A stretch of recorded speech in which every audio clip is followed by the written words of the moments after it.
Right, so you're gonna, same thing like you do at the beginning, you're gonna set, make sure it's the right time, and wound.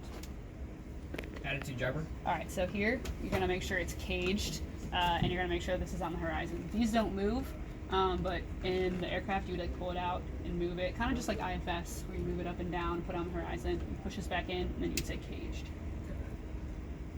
Bear out. So you'd set to field elevation. That says 177, it's 178 now, just so you guys know. So you'd set this and you'd say set to field elevation. HSI, RMI. So we got these two, HSI, RMI, and you're gonna, the command is simulated, slaved, and aligned, which is you're gonna check this here. You should see, it's kind of hard to see, but there's two white lines. They should line up on top of each other, and that's how you know that they're aligned. And then you have, here's the free and the slaved. In the sim, it doesn't work. So you'll say simulated, slaved, and aligned, but you're checking to make sure that they're within 10 degrees of your wet compass over there. Okay. And if they're not aligned, you would use the acronym LAPD. So you're going to turn off the lights, so landing and searchlights, the air conditioner, and then your pitot, heat, and defog, turn those all off. And then you can, because those are going to mess with the magnetic fields, so you turn that stuff off, and then you can realign them, and then you'll put it into slaved. Okay. So the command is slaved and align. So, Yep. and right out. All right, so right out right here, you're gonna set this to 25 feet. There's a test button, you'll press test. The flag will pop up, which like this, I think this is actually what the flag looks like. But again, I've never seen this stuff actually light up either. So the flag's gonna pop up, it's gonna come up to 50 plus or minus 5, and then it's gonna fall back down. And when it falls back down to 0, you're gonna get a red light and like a little noise. You're gonna clear that message, make sure it's set to 0, and you're gonna say test and set.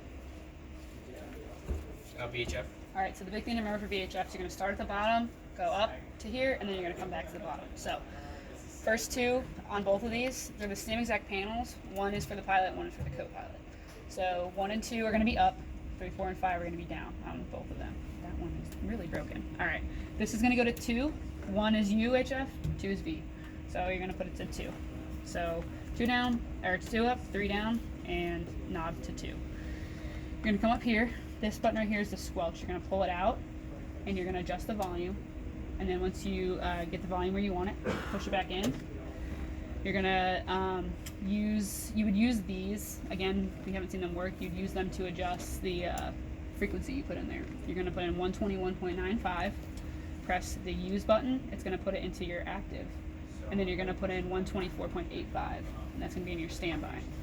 You're going to take the trigger, push the trigger all the way down. You get a green T, and that shows that you're transmitting. So then you'll say test and set. And then you're gonna, well, after you do that, you're gonna come down, move this all to 1, and then test and set. Because the next thing we're gonna do is a UHF. So you're gonna take, yep, because this controls your VHF radio, and the next thing we're gonna do is do the UHF, so we're gonna put it to 1. Well, after VOR. VOR. All right, so this is your VOR over here. You're gonna go up there. You're gonna set 108.8, which is softly. I don't know for you guys it did Northfield. And then you're gonna put in plus use, move it over to your active, and then you're gonna put in 110.55, and then it's gonna be tuned and set. So there's nothing tested on that. Okay. Transponder. All right, so our transponder is this top one. You're gonna put it to test. You should get what they call 8s, modes, and carrots. It's basically gonna make sure all your lights and stuff are working. You're going to move it to standby, and then you're going to press emergency. You're going to get 7700 across it, and then you're going to manually put in 0. So these are kind of screwed up in here, but you're going to use this. It should be separate of each other. That makes sense. Like it's technically an inner switch and an outer switch, but it's kind of screwed up. That's changing the number for the Yeah, channel. so you're going to put in 0100 for outbound. That's your outbound squawk. And then for that, you're going to put say test and set. And then switch to baits. So UHF first. UHF. Yeah, so for UHF, this is the squelch, this little white one.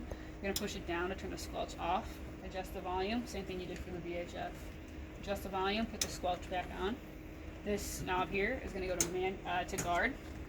You're gonna get 243.0 show up in your, this is where your frequency will show up. Then you're gonna move it down to manual, up and down for each one, and we're not really adjusting the frequencies, we're just making sure that these actually work. And then we're going to move to preset, and you're going to put this to your base channel. I don't know what 18 to 28 is. Or but- 7. All right, so you'll move to 7 for that. Before you get to this point, this would have already been on both. So you're just going to make sure it's on both. And then you're going to move this to test. You'll get all 8s across here, and that's testing, make sure all the lights work.